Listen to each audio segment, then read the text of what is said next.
তুমি যেরকম সেরকম হওয়ার জন্য কেউ কেউ তোমায় পছন্দ করে, আবার কেউ কেউ অপছন্দও করে।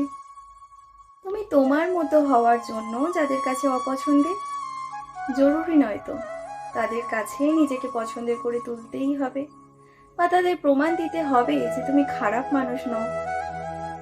যদি তোমার আত্মসম্মান প্রিয় হয়, তবে দাও নিজের আত্মসম্মানকে প্রায়োরিটি।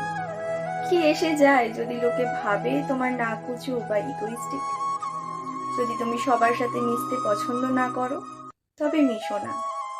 কি এসে যায় যদি লোকে ভাবে তোমার অনেক ঘ্যাম?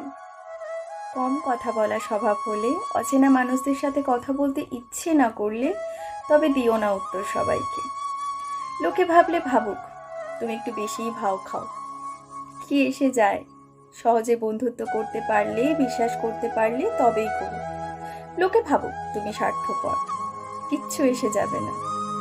তুমি তোমার মতো হওয়ার জন্য যাদের কাছে অপছন্দের, তাদের কাছে কিছু প্রমাণ দিতে চাওয়াটাই বোকামি। ওরা কেউই তোমার হয়ে তোমার জীবনটা বেঁচে দেখেনি কোনোদিন। ওরা জানে না তুমি তুমি হওয়ার পিছনের কারণগুলো ঠিক কি কি। ওদের জানার আগ্রহও নেই।